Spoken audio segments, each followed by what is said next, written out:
Now it reads like a script from a Hollywood movie with thankfully a very happy ending. Last Christmas, Manchester boxer Anthony Crolla was left with a fractured skull and a broken ankle. He'd been hit with a concrete slab trying to stop burglars outside a neighbour's home. There were fears he would never box again. Well, on Saturday night, Anthony was crowned world champion when he beat the Colombian Gallagher in Manchester. We'll hear from him in a moment. But first, here's a reminder of his incredible story.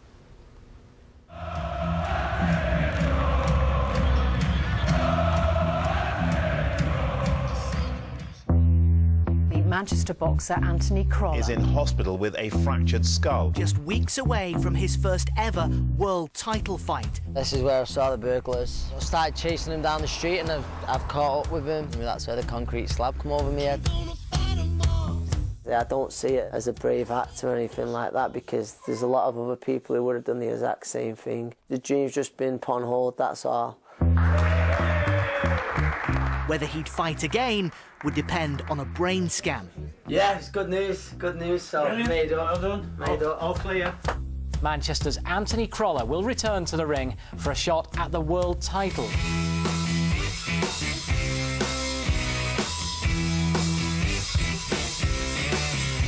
The fight is a draw. The champion keeps his title. Ladies and gentlemen, a round of applause. He's been robbed.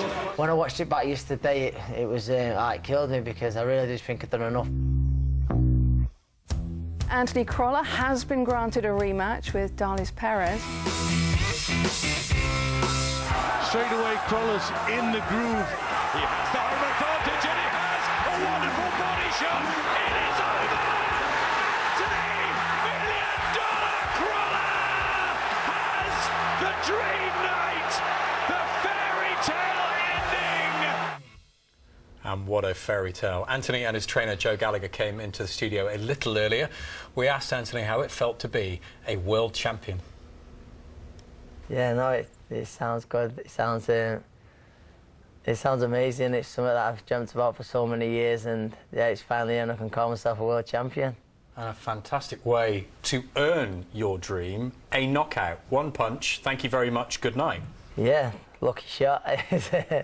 No, we'd worked on the punches in the gym, and it made it all sweeter there, and to win a world title in that arena with a finish like that, it don't get much better. You look incredibly well, given that you just had this amazing fight. Can we take you back a year? It's been a very difficult year for you. Last Christmas you were in a hospital bed. It came very close to not boxing again. How close was that call? Yeah, it's very, very close to not boxing again, but probably more important than that, you've got to be very close to life-threatening injuries, and I'm very thankful that I've recovered the way I have with the team around me and support from family and friends, and this Christmas is going to be a lot happier. Like I said, I've got a new belt now for my little boy for Christmas, and he'll be happy with it. What was his reaction, seeing you win? He's still a bit young yet, but now he saw the belt and that we've dragged it around a bit. He didn't realise I've got to keep it clean, but I've got to look after it. But yeah, no, he's a little bit young yet, thankfully, so my mum stays at home with him on the Saturday night when I fight. Joe, you had to pick this man up after all of that happened. It's been a heck of a 12 months. How did you get him in the state to be able to do what he did? I don't necessarily think it was more to do with me. I think it was more due to Anthony's own self-belief. He was there, lying there, leg in plaster. Christmas, all his world title dreams were shattered. But he made a promise to himself that he'd come back and be stronger and be mentally stronger, and he's come back more determined than ever. Were there people urging him not to fight? Yeah, there was also people saying, oh, it's too soon for him, he needs a warm-up fight. But as you've seen, he performed great in July. He was unlucky with the decision, and Eddie Hearn did a fantastic job getting him the rematch, and it was a second bite at the cherry, and like his career, he's got to take it with both hands, and he did that Saturday night. You've had such success as a trainer. We're talking about the number of world champions. 3 of them are yours, but is this the sweetest moment by far? You can't listen. I can't devalue any of the world titles that we've won. They mean a lot to all of them, to me. Scott Quigg's doing fantastic. Liam Smith last month, and now Anthony Crolla. But I think the story from where Anthony was 12 months ago, and they're saying what a difference a year makes, and no more so applies to this man beside me, Anthony Crolla. You've had tremendous support from across the sport. Yeah. Messages from Flintoff, Hatton, Rooney. Did you get a sense of people behind you? Yeah, it's the support I always get is. It's always something that I'm taken back by, honestly. It's and when the likes of them people are tweeting you, it's sometimes I think, how's this ended up like this? And obviously just people in general on social media, I wish I could reply to them all, but there's that many of them. It'd be, I think I'd still be there next year, but it's something I'm really thankful for. And just finally, Old Trafford, is that the dream, the next flight there?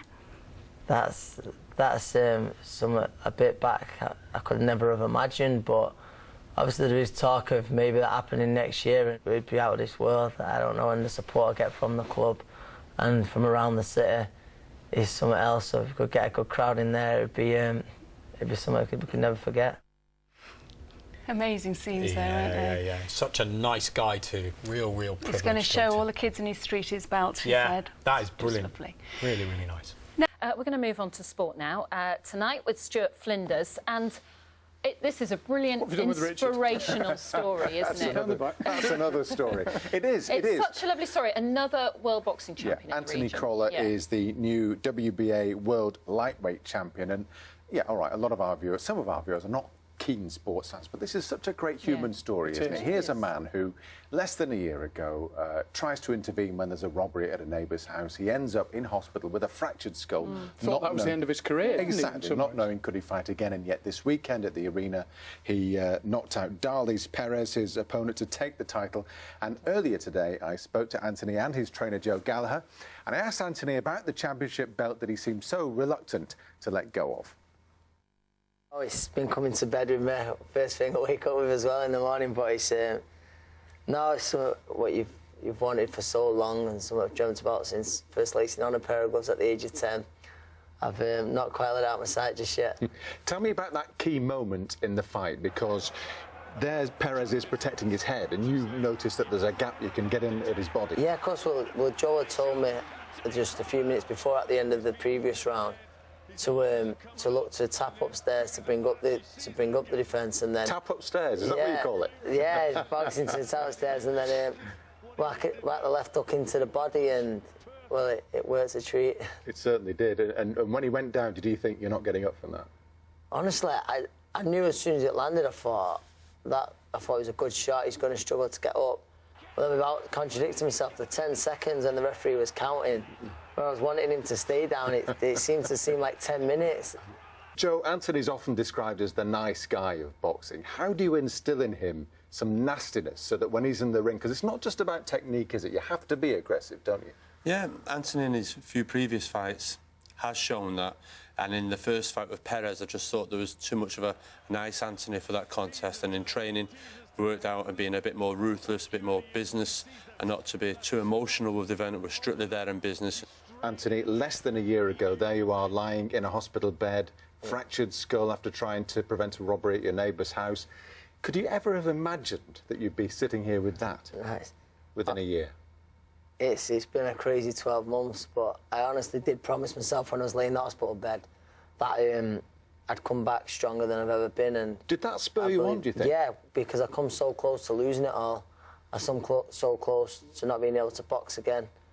And that already left a huge void in my life, and not just boxing again, my health. It could have been life-threatening injuries.